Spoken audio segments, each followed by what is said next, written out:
Hill sponsors Martin vs Joshua on Sky Sports Box Office.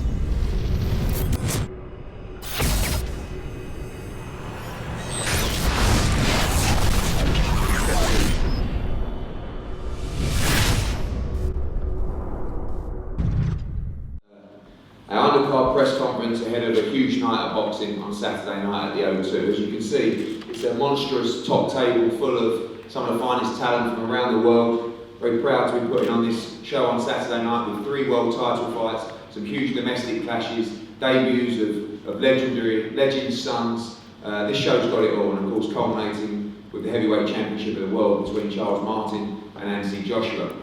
Just a couple of things. Obviously, we weren't able to get everybody on the top table, and people's representatives are here on for everybody to speak to after as well. Notably, Greg Cohen Promotions, Senegal Boxing, and anyone else I've missed out. Billy Nelson with Dave Brophy, Dave Caldwell with Jamie McDonald. So everyone is available to chat to you afterwards as well.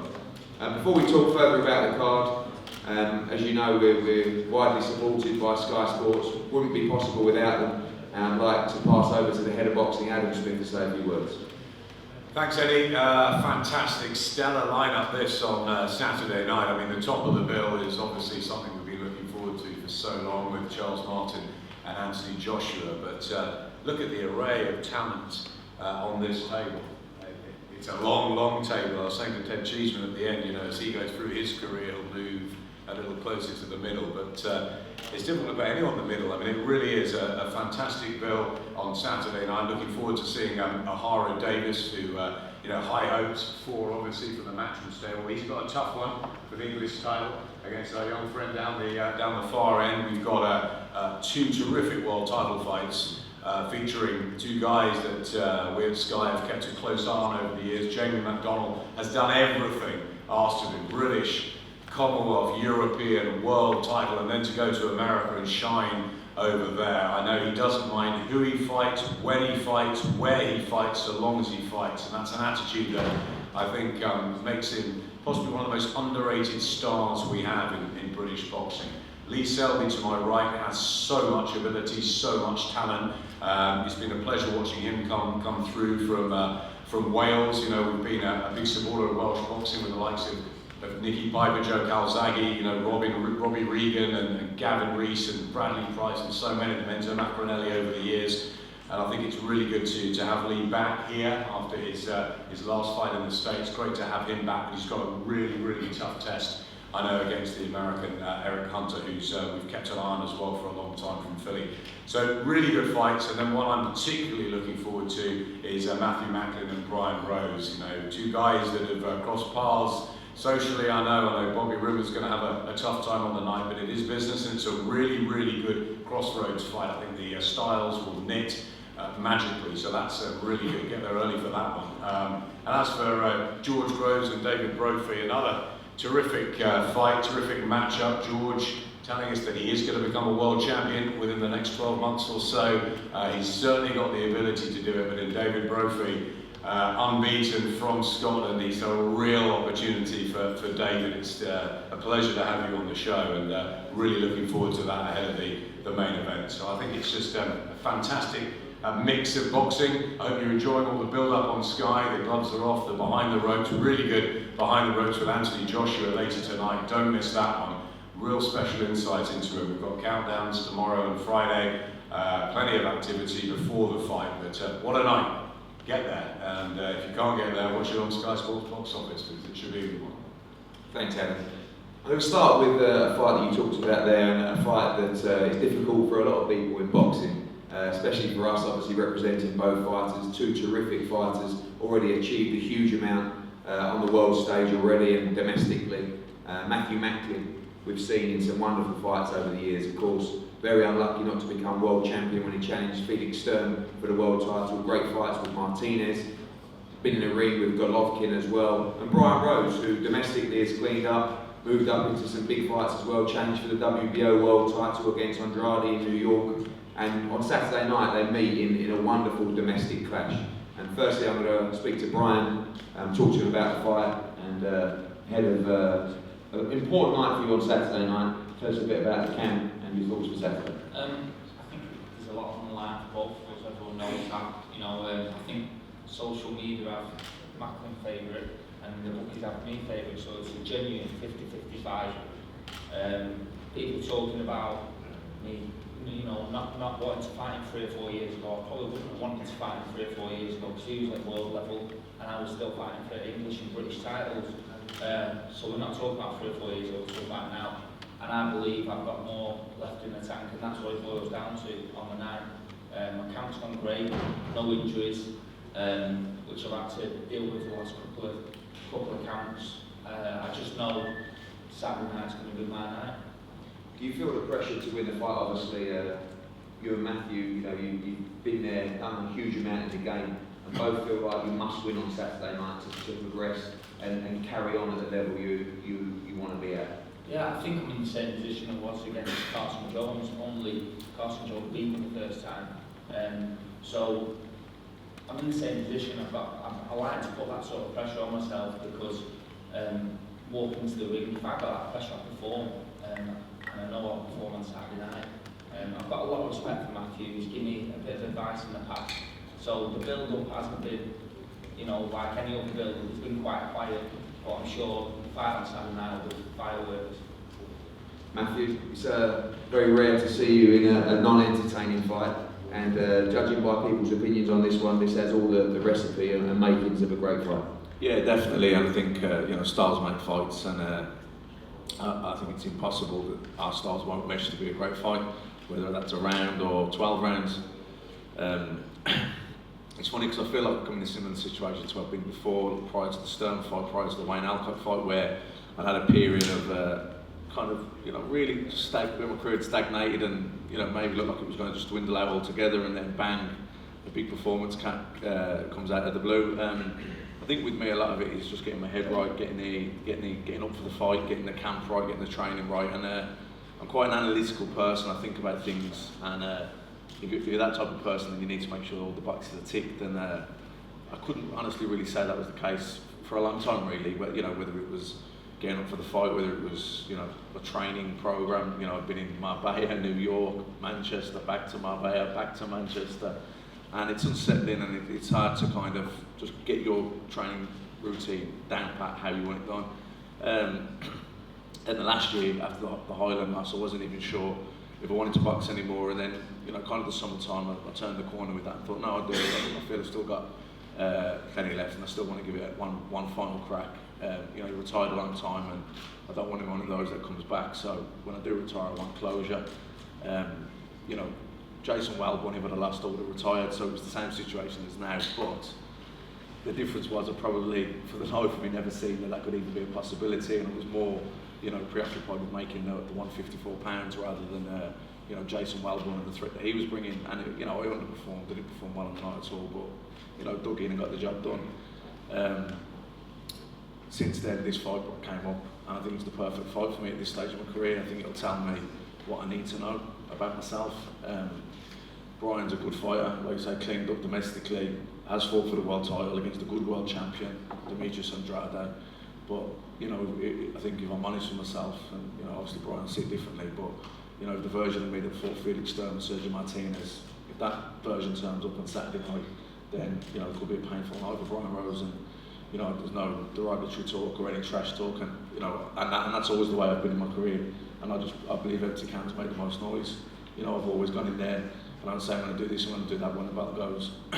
I'll lay it all on the line, and that's what will be happening on Saturday night. You know, it was a similar situation with Jamie Moore. You know, there was no needle, there was no grudge, there was no slagging off, but there was no quarter given and none asked. And, you know, again, I laid it all on the line that night, and this is a similar situation. Bobby Rimmer obviously trains and looks after Brian Rose. Bobby was a great friend to me. When I moved to Manchester, trained Billy Graham, you know, I lived with him for 5 or 6 months in his house, then I lived above his pub for about 6 months. No, for 8 years, I think, Bobby. Shameless ain't got a patch on this pub. Shameless hasn't got a patch on that pub, trust me. But no, great day, great times, and you know, Bobby's a friend. Brian's a great lad. You know, I respect him. I like him as a person, and you know, I just think he's unfortunately for Brian, I think he's catching me at the wrong time. If he'd have caught me in October, he might have beaten me. But I think that Saturday night's going to be reignite my career, and I'm going to move on to bigger and better things after this. Obviously, we know you've got a great boxing brain, and like you say, you're a great analyst as well. Without giving too much away in terms of tactics, but I don't think tactics are necessarily going to play a huge part in this fight. Are you just expecting that kind of fight that you love to be in? Yeah, pretty much. I mean, you summed it up then. It's. I think it will be that type of fight, and it's not like Brian's got, you know, he's not a slick southpaw, he's not a mad stocky come forward. He's pretty conventional, you know, he's pretty textbook. Sort of does what he's supposed to do. So in many ways, he's been easy to prepare for, easy to inspire for. And I think the most, and you know, you always have plan A, plan B, and you have tactics. But I think a lot of the time as well, for me anyway, I'm very much an instinctive fighter. So. Yeah, look, the fight will go a lot of ways. I mean, the most important thing for me is that I perform well, whether that means I knock him out in the first round, or you know, whether I beat convincingly over 12 rounds and box well. You know, the most important, I'm not going to put pressure on myself that I have to do him inside 6 or I have to do him quicker than someone else done him. But as long as I box well and perform well, I'm happy with the performance and feel that I performed, then I'll be happy. But you know, all going well and everything, I do perform like that, then I do think it will be inside the distance. Thank you, Matthew. Another domestic fight, which is a fascinating affair, is David Brophy against George Groves. Of course, we've seen George Groves achieve so much on the world stage, and David Brophy has been steadily making his progress under Billy Nelson, and boxed on some big shows already, and been waiting for a big opportunity like this. When we were looking at potential opponents with Nisei and George and Shane McGuigan, we were looking internationally, and I always felt like a domestic fight would be a lot more interesting. One thing I can say about George is rarely do they turn down an opponent, and when we made the call to David Brophy's team, they came back almost instantly to take the fight, and I have to give them a huge amount of credit, because many fighters in his position would have been looking for probably an intermediate step before making this big jump. But he's in great shape. We've heard tremendous things from Joe Gallagher's gym. He's been sparring many dozens of rounds with Callum Smith in this camp. And David Brophy, a huge opportunity for you on Saturday night at the O2 Arena. Yeah, massive opportunity. As I say, being in Scotland, you know, a lot of opportunities have been given to me. So I jumped at the chance of this. I mean, if you can't go up for a fight on the O2 Arena in this undercard, then you'll never be prepared for anything. So we jumped at the chance. This is a massive opportunity for me. Obviously, going here as underdog, I don't mind that. My apprenticeship's done in boxing now, so this is time to get into the big fish, and I'm really looking forward to Saturday. I'm ready for Saturday. We never had a lot of time to prepare, but there'll be no windows or draw, there'll be no excuses about preparation time. I wouldn't have took a fight unless I was going to be ready, so I'm ready to go. I'm looking forward to Saturday. And you've boxed at big arenas before, and obviously you've boxed on a number of our cards at the Ricky Burns. You boxed in front of 8, 9, 10,000 people. And you don't strike me as the person that's going to be overawed with the situation. How important is it to keep your head, listen to Billy, and execute the game plan on Saturday? Oh, it's vital. I mean, it's how you take this the arena and with you. I mean, me personally, I think I'll thrive on it. I mean, I think you need to. I think if you get into your shell with the crowd, and it's game over before the first bells went. But these things I thrive on. I mean, I love the fact. I love the thought of this fight Saturday in the arena. I've been to the arena watching Froch and Kessler before, and I can remember I was sitting with Ricky Burns and I said to him, and I says, imagine fighting here, how good would this be? So I mean, it's a dream, but this is I've only just got the fight, so I've still got a lot of work to do in the fight. I mean, it's a dream come true, especially fighting here, but there's still a lot of work to be done in the fight for me. How motivating is it finally to know that a win over George Groves on this huge card on Saturday night will basically unlock the key to huge fights on the domestic scene and also at world level as well? Yeah, the domestic scene in super middleweight is massively now. It's probably one of the hardest there is now. So for a win like this on this stage and be noticed, this is the biggest important thing for me. Be noticed, make a good account of myself, get a good win, and it puts me right in the mix for the titles we need to change your life. At the end of the day, I mean, this is a sport, but at the end of the day, you're doing this as a business, and it's these are the kind of fights that can change your life overnight. So I'm taking this fight very seriously. Even nothing else matters to me now apart from this fight and getting a good account of myself and getting a good win. Thank you, David. And always a pleasure to welcome Team Salem brothers to these shores, although you're here. And Canada's, I think, in America this week with Arthur Abraham. Pass over to Mr. Allen, say a few words and introduce his Charles George Groves. Good afternoon, everyone. It's great to be working with Eddie and Sky again. You know, going back to the O2, I'm sure it brings back a lot of great memories for George. He had a great fight against James DeGale there, and we're looking for more of those nights. I think Saturday is a case of keeping the eye on the prize. David Brophy is an unknown entity. He's dangerous. He's unbeaten. There's a lot of talk about some big domestic fights, big international fights. Callum Smith, Martin Murray, Badu Jack, Arthur Abraham, Felix Storm, all those people. But we can't look past David Brophy, and that's a fact. It's tough getting in there with someone you don't really know that much about. He's unbeaten, and he can cause us some trouble. So we just have to keep our eye on the prize. Thanks, George. Obviously, a big night for you on Saturday night. Like Nisso said, everyone talking about these other fights. You've been in David's situation before. You know what an opportunity this is for him. You know how hungry he'll be on Saturday night. Yeah, sure. Hello, everyone. Looking forward to boxing again in London. Boxing here to around. I've seen this case of Dave Rowe. Seems like a good fighter, nice guy. We've prepared really well. Feel that made some big improvements, and looking forward to displaying them on Saturday night. So very good. Under the tutelage of Shane and Shane McGuigan here as well today for questions for you after. Look really sharp on the workout, punching hard. Is that a plan? Is that a strategy? I was going half pace because I was watching Shannon Briggs, to be honest. There's been some improvements, feeling good, feeling sharp. Looking forward to fight, really. I wanted to be busy this year, and because I want to fight, I want to be in there, I want to be in the thick of it. So looking forward to fighting. Moving on to our world title clashes. Firstly, introducing Fernando Vargas, who, although training for a fight, stepped up for a world title challenge, and coming off a strong win against Wilfredo Vasquez Jr. will challenge Jamie McDonald for the WBA Bantamweight Championship of the World. Wilfredo, a huge opportunity for you, and short preparation, but a big chance. Yes, he's actually glad to get this fight, even though it was short notice. Because since the Wilfredo fight, no one's ever wanted to fight him there in Mexico. So when the opportunity came along, even though it was short notice, he grabbed it.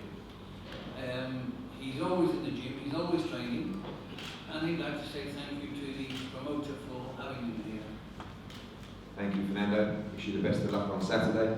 An unsung hero, probably, of British boxing, but if you say that enough, you become recognised and noticed. And I feel over the last few months, you have been.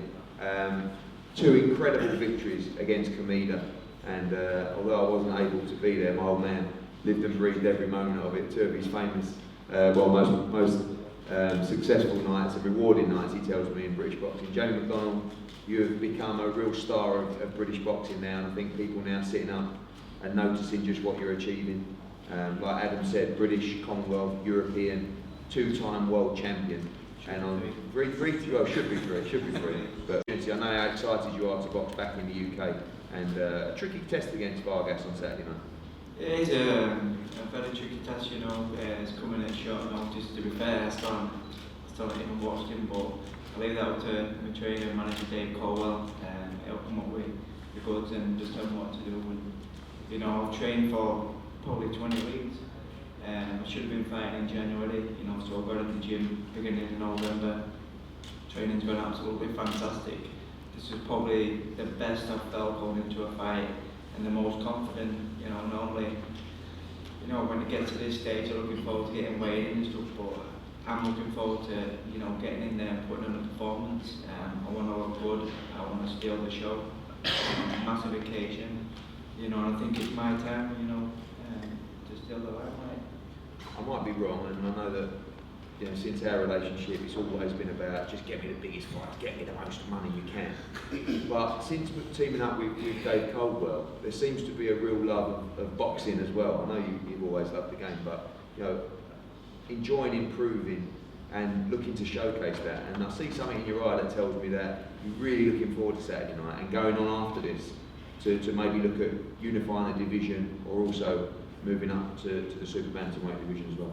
Yeah, definitely. You know, all I want now is big fights. You know, I've always thought about having, you know, all the world titles, and obviously when you're starting out, you don't believe you're going to get them all. But I do generally believe I'm going to have every single belt. Like say, I should have the WBO world title.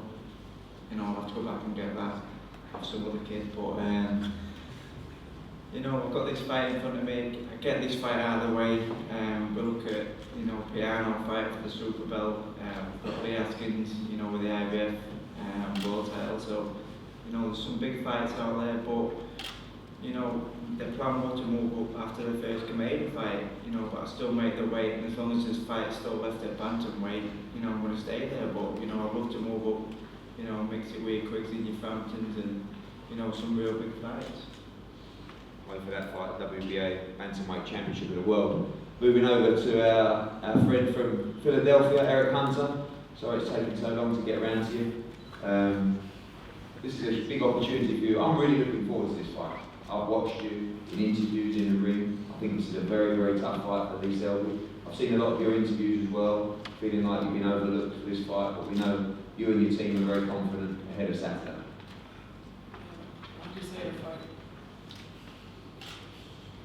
And what sort of fight should we expect from you on Saturday night? We know of your reputation, which I know you smile and laugh at, but tell us what you think of